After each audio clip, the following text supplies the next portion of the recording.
आज की मूवी में हम बात करेंगे 2015 में आई कर्व मूवी के बारे में।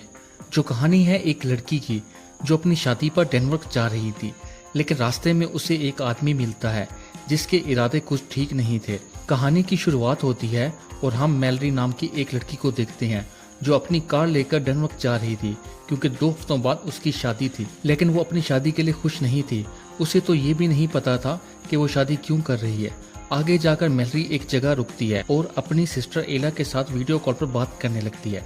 एला उसे बताती है कि उसने अभी तक प्लेन के टिकट नहीं खरीदे क्योंकि वो श्योर होना चाहती है कि मैलरी अपने होने वाले हस्बैंड से प्यार करती है या नहीं और क्या वो इस फैसले से खुश है या नहीं। तभी मैलरी दिखावे के लिए कहती है कि हाँ मैं खुश हूँ। ये कहकर वो कॉल काट देती है। अब वो मेन रोड छोड़कर एक लंबा रास्ता ले लेती है और म्यूजिक सुनते हुए कार ड्राइव कर रही थी, लेकिन थोड़ा दूर जाते ही उसकी गाड़ी खराब हो जाती है। अब वो उसे स्टार्ट करने की बहुत कोशिश करती है लेकिन कार स्टार्ट नहीं होती।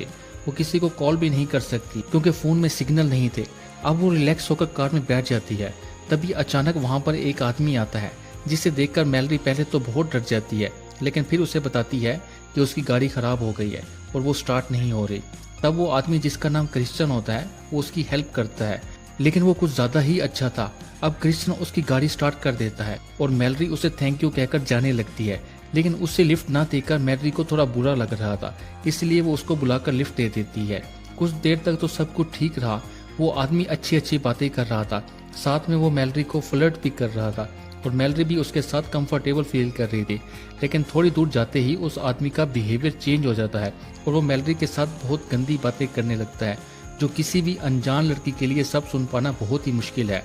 मैलरी अब समझ गई थी कि ये आदमी किस टाइप का है और वो उससे क्या चाहता है। वो फौरन अपनी कार को रोकती है और क्रिश्चियन को नीचे उतरने का कहती है, लेकिन तभी क्रिश्चियन अपना चाकू बाहर निकाल देता है और मैलरी को चाकू की नोक पर ड्राइविंग करवाता है। अब वो उसे वहीं ले जाएगा जहां वो जाना चाहता है। अब मैलरी को उससे बचने के लिए कुछ तो करना होगा क्योंकि वो एक अनजान आदमी को लिफ्ट देकर एक बहुत बड़ी मुसीबत में पड़ गई है। मैलरी पूछती है कि तुम मुझे कहाँ ले जा रहे हो। तब क्रिश्चियन कहता है कि रोड के पास एक छोटा सा मोटेल है जो कई सालों से वीरान पड़ा है। ये सुनकर मैलरी उसके इरादे समझ जाती है कि वो उसके साथ क्या करना चाहता है। तब वो नोटिस करती है कि उस आदमी ने सीट बेल्ट नहीं पहनी। ये देखकर वो कार को पहाड़ी से नीचे गिरा देती है और कार बुरी तरह से क्रैश हो जाती है। जब उसे होश आता है तब वो कार से निकलने की बहुत कोशिश करती है, लेकिन नहीं निकल पाती क्योंकि उसका पैर बुरे तरीके से फंस चुका था और उसकी कार पलट चुकी थी और वो उल्टा लटक रही थी। वो क्रिश्चियन को देखती है जो बाहर पड़ा था। वो जिंदा था और उसे मैलरी के मुकाबले में बहुत कम चोटें आई थी। अब वो उठकर मैलरी के पास आता है, पर वो उसे बाहर निकालने के बजाय उसे छोड़कर चला जाता है। मैलरी उससे हेल्प के लिए काफी रिक्वेस्ट करती है, पर वो चला जाता है। अब मैलरी अपना फोन ढूंढने की कोशिश करती है, पर वो नहीं जानती थी कि उसका फोन कहाँ है। वो मदद के लिए काफी चिल्लाती है और कार का हॉर्न बजाती है, लेकिन कोई फायदा नहीं होता क्योंकि सड़क बहुत सुनसान थी और ऊपर से वो एक गहरी खाई में पड़ी थी। अब ऐसे ही पूरा दिन गुजर जाता है और मैलरी अभी भी यहाँ से निकलने की कोशिश कर रही थी। वो अपने हाल पर रो रही थी क्योंकि उसकी छोटी सी गलती का उसे बहुत ही बुरा अंजाम मिला है। अब उसे बहुत ठंड लग रही थी, इसलिए वो गाड़ी का हीटर ऑन कर देती है। वो रात को बहुत डर रही थी क्योंकि वहाँ कुछ जंगली जानवर भी थे। रात तो वो गुजार लेती है, लेकिन उसके पास बहुत ही कम पानी बचा था और खाने के लिए उसके पास कुछ ना था। अब एक दिन गुजर जाता है और रात भी गुजर जाती है। मैलरी अभी भी कार से बाहर नहीं निकल पाई थी और अभी तक उसकी हेल्प करने के लिए भी कोई नहीं आया था क्योंकि कोई जानता ही नहीं था कि मैलरी कहाँ पर है। तभी उसके पास क्रिश्चियन आता है। वो मैलरी को बताता है कि उसे पास में एक केबिन मिला है जो खाली पड़ा है, लेकिन वहाँ पर कोई रहता है। शायद वो कहीं बाहर गए हुए हैं। वो अपने साथ खाना और पानी भी लाता है, लेकिन वो सब कुछ मैलरी को देने के बजाय खुद ही खाने लग जाता है। मैलरी कहती है कि मुझे खाना और पानी चाहिए। क्रिश्चियन कहता है कि मेरे कुछ सवालों का जवाब देना होगा। अब वो मैलरी से ऐसे सवाल पूछ रहा था जिसका जवाब देना किसी भी लड़की के लिए बहुत ही मुश्किल है। वो मैलरी से उस रात के बारे में पूछ रहा था जब मैलरी ने किसी लड़के के साथ पहली रात बिताई थी। आगे वो उससे सवाल करता है जिनका जवाब मैलरी को ना चाहते हुए भी देना पड़ता है, लेकिन आखिर में उसकी हेल्प किए बिना ही चला जाता है और मैलरी चिल्लाती ही रह जाती है। अब फिर से रात हो गई थी और मैलरी अभी भी हेल्प के लिए चिल्ला रही थी। वो रात को ठंड से मर रही थी। तभी उसे उसके हस्बैंड का लाइटर मिलता है और वो पास में अपने लिए आग जलाती है जिससे वो ठंड से बची रहे। रात को वो नींद से जाग जाती है क्योंकि उसके ऊपर चूहे दौड़ रहे थे। वो डर के मारे एक चूहे को मार देती है। अब मरे हुए चूहे को देखकर उसे उस चूहे को खाने का ख्याल आता है और वो अपनी भूख मिटाने के लिए उस चूहे को पकाकर खाने लगती है। और उसे कार में क्रिश्चियन का वैलेट मिलता है जिसमें उसकी फैमिली की फोटो होती है। अगली सुबह उसकी आंख खुल जाती है क्योंकि उसका फोन बज रहा था जो उससे दूर पड़ा था। बड़ी मुश्किल से वो फोन को तो ले लेती है पर तभी वहां पर क्रिश्चियन आ जाता है जिसे देखकर वो फोन को छुपा लेती है। क्रिश्चियन उसे बताता है कि केबन में रहने वाले लोग वापस आ गए हैं और उसने उन लोगों को उनके घर में ही कैद कर रखा है। वो मैलरी से कहता है कि आज वो उसकी हेल्प करने के लिए आया है, लेकिन उसे फ़ोन के बारे में पता चल जाता है, इसलिए वो उससे छीन कर तोड़ देता है। इसके बाद वो बैग में से एक सॉ निकालता है, वो मैलरी को देता है। मैलरी कहती है कि वो दरवाजे को नहीं काट पाएगी।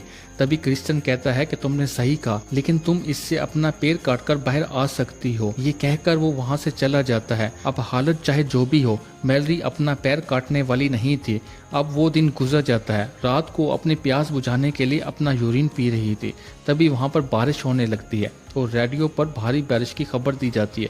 साथ में ये भी बताया जाता है कि नदियों में फ्लड जैसी हालत बन सकती है, जिस वजह से काफी लोग मेन रोड छोड़कर पहाड़ी इलाकों से सफर कर रहे थे। अब मैलरी के पास पानी की कोई कमी नहीं थी और अब साथ में उसे उम्मीद भी थी कि कोई तो यहाँ से गाड़ी लेकर जरूर निकलेगा। तभी वहाँ पर एक गाड़ी आती है, लेकिन वो क्रिश्चियन था, जिसे देखकर मैलरी मरे हुए चूहे का मांस अपने पैर और साह पर लगा देती है। फिर मरने का ड्रामा करती है, जिससे क्रिश्चियन को लगे कि मैलरी अपना पैर काटते हुए मर गई है और क्रिश्चियन को सच में ऐसे लगता है कि वो मर चुकी है।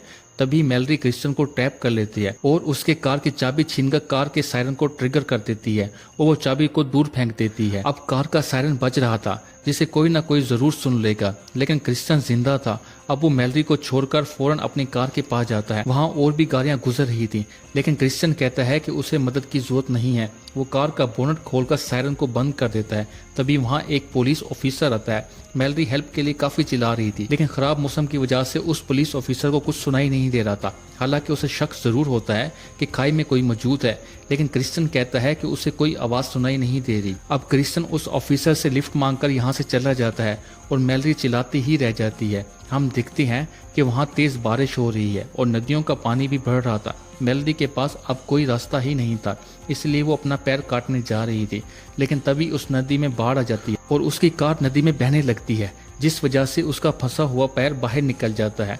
अब मैलरी को उस कार से छुटकारा मिल गया था। अब वो उस रोड को ढूंढ रही थी, तभी उसे कैबिन दिखाई देता है जिसमें किसी औरत की चिल्लाने की आवाज आ रही थी। अब वो वहां से चुपचाप निकल सकती थी, लेकिन वो ऐसा नहीं करती। उसे लगता है कि ये वही केबिन है जिसका क्रिश्चियन ने जिक्र किया था, और अगर ऐसा है तो उस लड़की को हेल्प की ज़रूरत है, जैसा कि कुछ देर पहले मैलरी को थी। इसलिए वो अब उस केबिन की तरफ जा रही थी, लेकिन हर जगह ट्रैप लगे थे। जब वो विंडो से दिखती है तो उसे उस घर में क्रिश्चियन दिखाई देता है। उसने केबिन के मालिक को मार दिया था और उस पुलिस वाले को भी मार दिया था, और अब उसने ऑनर की बेटी कैटी को बांध रखा था। अब मैलरी ऑफिसर की गन को उठा लेती है और चुपचाप कैटी के कमरे में जाती है और उसे आज़ाद करने लगती है। तभी वहां पर क्रिश्चियन आ जाता है और मैलरी दरवाजे के पीछे छुप जाती है। वो मौका देकर उसे शूट करने वाली थी, लेकिन हाथापाई में गोली मिस हो जाती है। इसी बीच कैटी उस रूम से भाग जाती है और मैलरी भी क्रिश्चियन को चकमा देकर भाग जाती है और दूसरे कमरे में जाकर उसका वेट करने लगती है। जब वो उसे ढूंढता हुआ उस कमरे में आता है, तब वो उसे धक्का देकर नीचे गिरा देती है और वो सीधा एक ट्रैप पर गिरता है और उसका पैर बुरे तरीके से फट जाता है। अब उसकी हालत भी वैसी ही थी जैसे कुछ देर पहले मैलरी की थी। अब मैलरी उसके पास आती है और उसके पास एक चाकू फेंकती है और उसे बताती है कि अगर तुम यहाँ से बाहर निकलना चाहते हो तो ये काम तुम्हें करना ही होगा, जैसा कि उसने मैलरी से कहा था।